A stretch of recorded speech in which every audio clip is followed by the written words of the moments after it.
viruses. So I'm coming at this from a slightly different angle and trying to maybe think about virality, viruses in a slightly different way. And I want to talk about issues involving what I'm referring to as uncertainty in our data, or uncertainty in our definitions, or uncertainty just in general about what we're looking for. I'm going to use some work that I've been doing as sort of a backdrop for this, and then at the end sort of tie it in with this, the more humanities, social science aspect of virality. But, you know, one thing that I think we've all mentioned so far is this definition of what it means to be viral. You know, it's an important definition when we talk about measuring things and comparing spread. You know, we have to have a common baseline. We can't talk about the virality of two things if we don't know what virality really means. You know, is there a cutoff between something being viral and not being viral, right? Why did one act of sexual violence go viral, and why did one not go viral? Well, what's the cutoff? At what point does one go viral? You know, how can we address these issues? And this is all getting at comparing viral spread. Now, I've put an interesting picture up here, mostly because this is going to be what I'll be talking about as my example. It's tuberculosis, which we're paying close attention to, is not a virus. It's bacteria, right? But it spreads like virally, right? Infectious. It's an infectious disease, but it's not a virus. So we can talk about sort of the spread of things. How do we describe the spread of viruses, or the spread of disease, or the spread of anything? Well, there's a couple different ways we can talk about it. One, the first thing, is a term we call prevalence. It's just right now a snapshot. How many people are exposed to this? How many people have this? How many people have seen the Steubenville rape video at this moment in time, right? So if we just take, at this time, 3 people, that's the prevalence. 3 out of however many. We can talk about the incidence. It's a rate. How many new cases? How many new people? Every day, how many people are seeing this video? What's it changing? That's sort of now more of a dynamic measure. And then another measure is this reproductive number, the person-to-person transmission, which says for every 1 person that has tuberculosis, how many people will they infect in a completely susceptible population? How many people will you forward this YouTube video along to? Okay, so these are things we talk about for diseases to sort of get an idea of the spread. And we can compare diseases. Some very influential, important, deadly diseases that people think may one day take over the world. Like I actually remember seeing this Time cover years ago when SARS first came out. The reproductive number for SARS is only about 2 to 4, but the problem was it was very deadly and there was no cure. And if everybody who contracts SARS spreads it to 2 to 4 people, well, it's going to expand up and everybody's going to get it. But again, these are in susceptible populations. In influenza, 2 to 3 people. But we can also see like some diseases are very highly contagious. We can compare how quickly something may spread in a susceptible population. We see measles, 12 to 18. Well, why doesn't everybody have measles if it's so transmissible? Well, you know, we have protections against that. We don't have susceptible populations because, in theory, we've all been vaccinated, or enough of us have been vaccinated. Interestingly enough, Boston sort of always pops up. We tend to have measles outbreaks every couple of years. The last one was in 2013, September. We were up to 159 measles cases in Boston, and the problem, I don't know if you remember, maybe it was about 6 years ago on the John Hancock, they had in one floor like 12 or 16 cases of measles, all because less people are sort of getting vaccinated against measles these days. So we're going to start seeing these things pop up. But they do return. They're, you know, we are interested in the dynamics of these, the spread of these viruses. So here are some other things that we think about as going viral.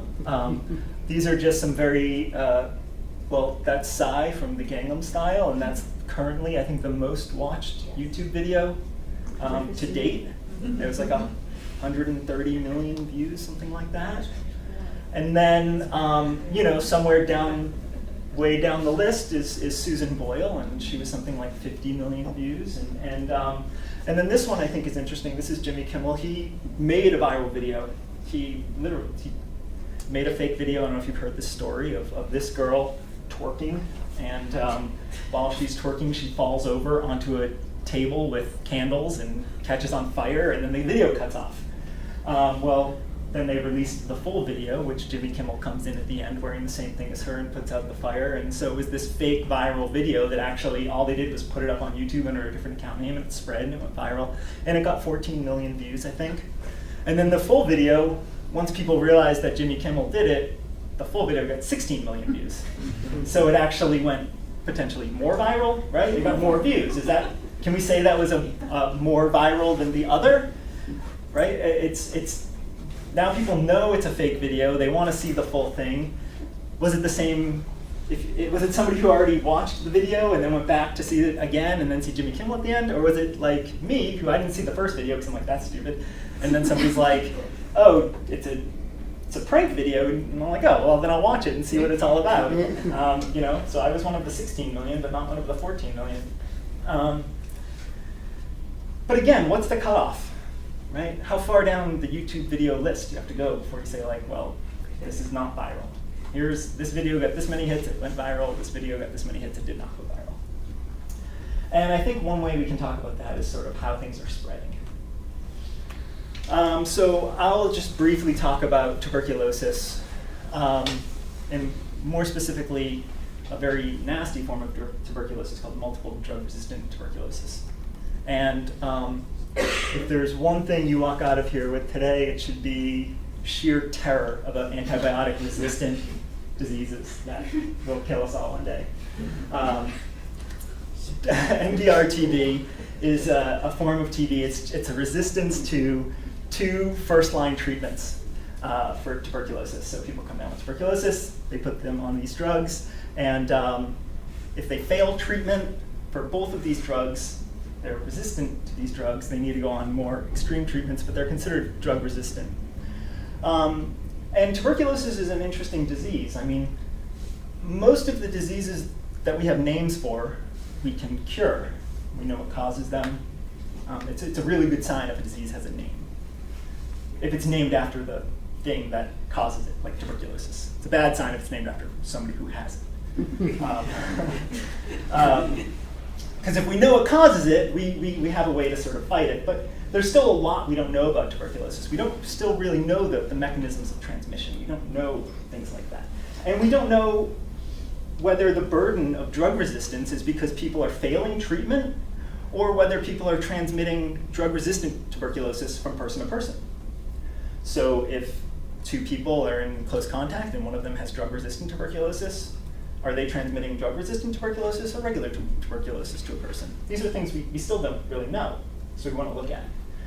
Because we see for tuberculosis globally, the incidence is dropping, which is a good thing. Incidence prevalence is going down. We're doing a good job of controlling tuberculosis worldwide because of some serious pushes by the WHO, World Health Organization. But within each country, we see all different types of patterns of what's going on. And a lot of these patterns are affected by things like drug resistance. The work I'm going to show you here is some work we did in Peru looking at drug-resistant tuberculosis, where incidence of TB is dropping. That's good, we're controlling tuberculosis in Peru. But incidence of drug-resistant tuberculosis is rising. Okay, so that just means sort of like, of those TB cases, even though we're getting less TB cases, more of them are resistant to drugs, to first-line treatment. And that's a really bad thing. So this is sort of affecting our ability to control this epidemic. And we need to figure out sort of where the burden of this disease is. And more problems with drug-resistant tuberculosis is it's very difficult to test for. It takes weeks to test people for drug resistance when you don't have high-tech, cutting-edge labs. It involves growing cultures over, I think, 3 weeks and testing all of those cultures against these tests, against these different drugs and seeing which ones react and which ones don't. So you just can't test everybody. So we test specific people. So we test people that have a known drug-resistant contact, we test people that have co-infection with HIV, we test people that have failed TB treatment before. And we try and whittle down the population with which we test. And even within those people, we can't test everybody, because the prevalence of just tuberculosis in Lima, Peru is over 30%. So if this was, first day of freshman seminar, look to your left, look to your right, one of these people has tuberculosis. 30% is a lot of people, snapshot in time, of having tuberculosis. So we want to identify the sort of spatial variability of drug resistance so we can figure out where to go in and figure out where it's spreading, where the burden is coming from. And if we talk about where things are spreading, we want to look at where new cases are popping up, not where people are failing treatment. So this is going to help us identify transmission hotspots, where transmission is occurring, where the virus is spreading, as opposed to where people are maybe failing treatment and getting drug resistance that way. So that way we can go in, we can do interventions and targeted interventions, look at that. So the challenge here, and this is where I'm going to sort of start tying this together with what we've been talking about, is this problem that not everybody gets tested for drug resistance. And we actually, of our like 11, 12,000 tuberculosis cases that we have in our study, only 10% of them have been tested for drug resistance. So if we were doing a normal study, and we just wanted to know about drug resistance, we'd be working with only 10% of our data. These are the only people that we have full data on. We only have about 1,100 cases where we know their drug resistant status. And the rest of our 90% of our data, we don't know whether they're cases or controls. So we don't know whether they've been exposed to this viral video or not. We don't know some information about this. So how can we measure spread if we are missing so much information? And so what we've been doing is sort of trying to come up with methods to incorporate this incomplete missing data to get an idea of spread. And without getting too far into the methods, we come up with sort of ways to assign more weight to some people, less weight to other people, based on characteristics. So again, if you've previously failed retreatment, or previously failed tuberculosis treatment, we say you have more of a chance of having drug resistance, so we give you a little more weight. And we've been looking at a whole bunch of different characteristics that are associated with drug resistance. Things that you might not think are characteristics associated with drug resistance, but are. People are showing things like diabetes. Whether you work in a manual labor job or whether you don't work in manual labor. Whether certain religious, depending on like which sort of religious sect you belong in, sort of how people gather, how people congregate. These things are spread and transmitted through the air. And just so we can use these different probability models to get different ideas of where things are spreading. If we just look at where we have all of our data, we get one picture. If we just randomly assign people to drug resistance, we get kind of a flat picture with nothing going on, as we might expect. And if we use some informative reassignment, we can get sort of a more informative picture of where transmission might be occurring. And this is all based on sort of supplementing incomplete data in an informative way. So, how can we do this? Well, first we want to identify a susceptible population. Where is this? What's the population within which this is spreading? So, for instance, if we're talking about newspapers, are we talking about people who are reading newspapers? Or are we talking about editors? Or are we talking about cities? Can we define that? And then, what are the uncertainties involved in our data? We don't know. I had an example when you were talking. We don't know. For instance, what's the cutoff in an article before we say this is the same article or this is a different article, right? If they're sort of, reprinted and things change.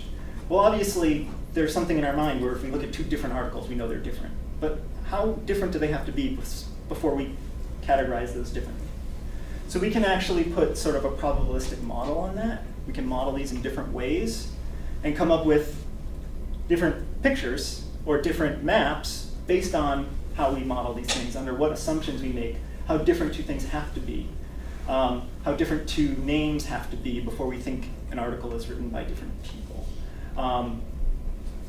Things like that. So that is sort of, that's my talk, and that's what I'm here hoping to lend to the conversation, is sort of these questions that we have about virality and about whether one thing is viral and one thing isn't, or what's the cutoff, or how can we explain differences that maybe we can think of different models we can put on these and look at different ranges of scenarios. And we can get lots of different pictures. So thank you. Thank you.